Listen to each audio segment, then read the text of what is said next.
Agent Lexa. We have had numerous reports of families and people leaving their homes with nothing but board games to join other board game enthusiasts in the Wellington suburb of Kilburnie. You will find them located at the Wellington Indian Association. We want to know what is happening and why so many people are leaving their homes with just board games in hand. Your mission, should you choose to accept it, is head along to Wellycon and find out what exactly is going on, talk to Ceedee, who is one of the organisers, and find out about Wellycon in the ever-evolving world of games. You have until Sunday, the 2nd of July, 10 PM, to collate as much footage as possible and present it to us ASAP. This tape will self-destruct in T-5 seconds. Oh!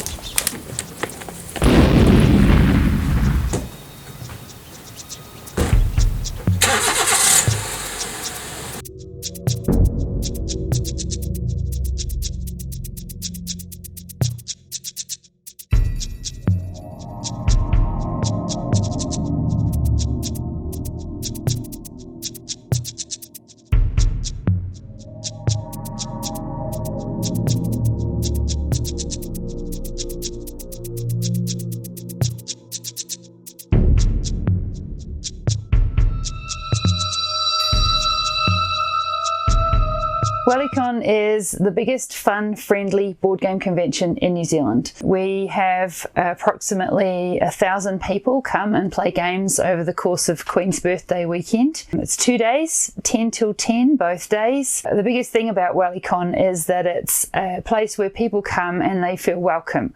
They feel like they're brought into the family and start playing games with people that they've never met before and get introduced to games they've never tried before.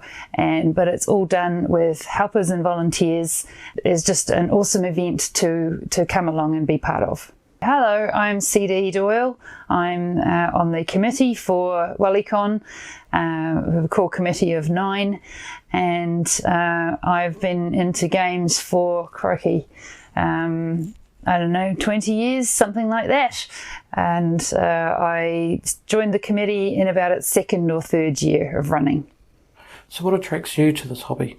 For me, gaming is about spending time with people that I love and having some activity to do that causes us to get together and have some shared time. Yes, I love the intellectual challenge of learning a new game, but ultimately I've learned that it's not just about winning, it's about having time with other people and doing something together. So board games is a great excuse to do that. Here's one for you. What's your favourite board game and why? Oh, favourite board game? That's a tough question, and I'm sure anyone who's a true gamer will say the same. I have a couple. So one of them is Galaxy Trucker. I've been playing that for a few years now, and I just love it. It's a challenge. It's got multiple different types of skills you have to use, different parts of your brain you have to engage. It's a complex game, but if you teach it well, then it's really accessible to all sorts of people. I also like Azul, which has been massive over the last 18 months since it came out. When I first played it, I wasn't so keen on it, but the more you play it, I just love it now. And it's, again, a game I can introduce anybody with because the mechanics are quite simple and straightforward, but there's a lot of strategy to it. So a bit of depth. Sagrada, that's again one of my favourites. I put it in the same bucket as Azul in that it's very accessible. It's a good gateway game. I can introduce anybody to games using that, and it's fantastic to look at. The dice are just gorgeous. So those are probably my 3 current favourites. I've just been overseas and bought a suitcase full of new games, so I haven't had a chance to play them all yet, and I'm looking forward to doing that. Have you ever designed or helped design a game? When I was about 12 or 13 years old, I created a board game. It was on graph paper, and I created a dungeon, a path that you had to follow, or many paths to get to the treasure. Along the way, you had to go through several hazards like a flooded area and a trap door and things like that. And you had lots of chests that you could look at and turn over and see which ones were the treasure and which ones were traps. And me and my brother used to play it. I got him to play test it for me, and I really enjoyed that. But I haven't done it in my adult life. I've helped other people, obviously. I've play tested with other people, for other people, but I haven't done any myself. What's your role with Wellycon? I guess I'm the head cook and bottle washer. I'm responsible for nothing and accountable for everything. I'm the chief organiser, I guess, on the committee, and the product owner for Wellycon. So it's my job to think about where we're going and what we're doing in terms of the future, and to make it the best event I can possibly do. I try to do that through having a self-organising team that works together and chooses what they want to do, and it works. It just makes an awesome event. So how did Wellycon come about? You'll have to ask the founder, Andrew Ray, about that. He and a couple of friends wanted to get together and have a dedicated time to allocate to just playing games. So they started with a weekend in the corner of another event that was happening. They just had a couple of tables, and it just grew and grew from there. I joined the committee in about the second or third year of it running, and at that stage we had anywhere between 50 and 100 people coming, and over the last 12 years it's just grown and grown, so that we now have in the last few years 200, 400 and then 800, and this year 1,000 people. What's changed from your first con to this one? Obviously the numbers have grown. It's a much bigger event than it was back then. We have a mini Wellycon, which is on Labour weekend, which is now bigger than the Wellycon when I joined, the main event. The other thing is we have, because of the volunteers, we actually have a core of people who are there to help other people learn new games, to bring people together, to connect them. That's really what it's about. We're very much a community event and building community. So we want to involve other groups and support other groups if we can, which is why this year, for instance, we had the Scout Troop doing the catering as a fundraiser for them. What was new at this year's Wellycon? Every year we try and make it bigger and better than the previous year. And this year we were just blown away with the responses that we got. One of our committee members went to Essen, which is the big board game convention internationally, and he had a great response from the publishers and manufacturers over there. And we actually had several people who offered to support us and to give us the copyright to use all of their graphics and use their different games. So having TMG really come to the party and let us use all of their graphics and create cool stuff was awesome. Other things that were different for this year, this was the first year we've had the international release of several games. So we had 4 different games, no, 5, sorry. One was print and play, and 4 other games which were only released here at Wellycon and at the UK Games Expo, which happens to be the same weekend. So it was a Northern Hemisphere, Southern Hemisphere release, which was fantastic, really, really cool. Thirdly, we had Escape Mate, the escape room people come, and they did a small escape room within Wellycon, and it was just a 15-minute one, a taster, I guess, if you like, but following the theme of spies, and you had to find out who had killed your covert spy, which was really cool. What else did we have? An intro to area, which we hadn't had before. There's a number of other community groups who have gaming related activities, so I wanted to bring them in and make them part of Wellycon and help them to expose what they do to other people. So we had intro to Go, intro to D&D, intro to tabletop gaming or wargaming, and intro to chess. The intro to D&D just went off. It was awesome. People really got into it.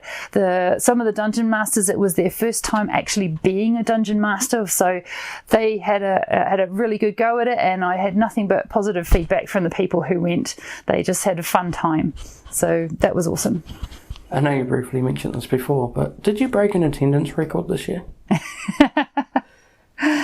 Did we break an attendance record? I believe so. I'm still counting all the numbers, but on the first day we had 777. Last year we had about 800. So if you can, the second day was probably just as big, so therefore I'm pretty sure we have. This year we had the biggest library, didn't we? We did. The biggest library ever. We don't own any games. Wellycon does not own any games. We have all games that come from other people. They bring them from home. And this year we also partnered with Boardgame Rentals and borrowed a number of their games to boost the size of the library. So we are very fortunate that we have such great people who bring their games from home. Can you touch on this year's theme? This year we were really supported by TMG Games. They are the ones who created Codenames, which has been very popular for a few years now since it came out. And that was the one we picked to be the theme. Every year we've had a game as the theme for the event, and everything from the graphics on the posters and the signs to the Wellycon dice have all been on that theme.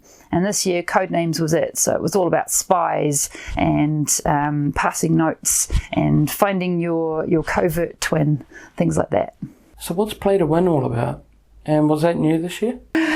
Play to Win is where you have a selection of games and if you take that game and you play it with some other people, all of you can then go into the draw to win that. So the more people play it, the better, or the less if you want to get a good draw. And then somebody at the end will win it.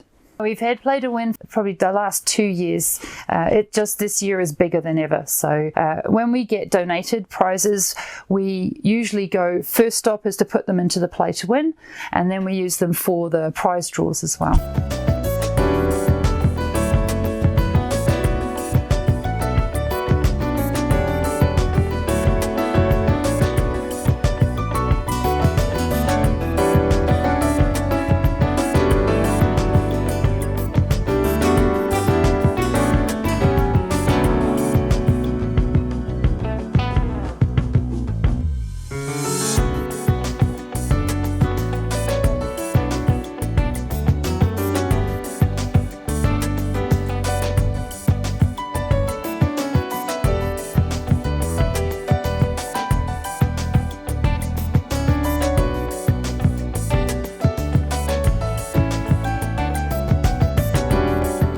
Can you tell us a little bit about the designers you had on board this year? We had 12 designers this year. That's more than we've had ever. And including some of the big names like Weta Workshops and their games. So they had District 9, Shem Phillips from Garfield Games. He, of course, has been nominated for the Spiel des Jahres, and his games are just keep getting better. He was demonstrating his latest one and also played Architects, which was the previous one, with a number of people because they wanted to all play with him because he's the designer. We had a bunch of other designers who were trying things out before, say, going on Kickstarter and doing it as a proper release.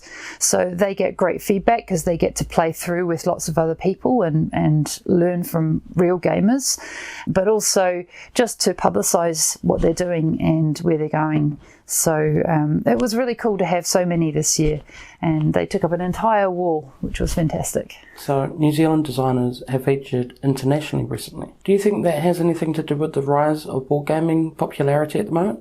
I think it's a symbiosis. I think designing games is something that's in a person's head, and they kind of do it all the time. So the rise of board gaming as a hobby and Kickstarter in particular, as a means of getting things funded and manufactured, means that the two kind of work together. So the people who want to design now have an opportunity and a market and a place to get funded, and the people who are doing the hobby support that. So the one influences the other. Have you ever thought about doing a Wellycon game? Wow, a Wellycon game? No, I haven't thought about that. What I love about the committee is that we all come up with these great ideas and we just do them. But that's one that nobody's thought of. So maybe, I don't know, we could investigate. So what do you think it is that brings people to this event year after year after year? I'm fairly sure that the reason people come to Wellycon is because of the welcoming nature of it. People really, the feedback we get is overwhelmingly that people come and they're not sure what to expect, or they're quite overwhelmed when they first arrive, but somebody will actually go up to them and say, "Hi, have you been to Wellycon before?" or "Have you played this game? Do you want to come and join us?" And it's very much an inclusive atmosphere. I think that's the key reason why people come. And also the library of games. We've got masses of games that people have never played before, so there's something new for everybody. What can the community do to bring in new gamers? I think in terms of the overall community, I think it's changed a lot. In the last, 10 years since I started doing this, we have changed the face, of public board gaming. It used to be a very cliquey group who were very insular and didn't really talk to other people. But I've set up several gaming groups within Wellington, and to that end, I've always wanted to make them inclusive, open, and welcoming. So I've set up Wellington on Board, which is the meetup group, and that is where basically you go to find out what is going on in terms of gaming in Wellington.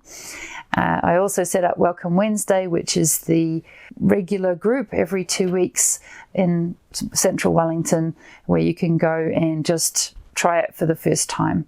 And then, of course, Wellycon, which has just grown and grown and grown. What can you tell us about Wellycon 2020? So we start planning the next year about a month after we finish this year. So we haven't started talking about it yet, but I know we will just come up with new ideas. We have a great committee, and we get lots of suggestions from the people, from the public who come. So we really try to implement all of them if we can. So how can people jump on board and help? So if people wanted to join them and be a volunteer, be part of the action, as it were, they have to simply email me at info@wellycon.org.nz. We are not-for-profit. They can get hold of us through the Facebook group. So Wellycon, just look up Wellycon and you'll find out all the stuff that's going on. Well, thank you very much for your time, Ceedee. It's been great to meet you, and I wish you all the best for Wellycon 2020. I hope you had a good time at Wellycon. We are all about building the community. Mission accomplished. Yes!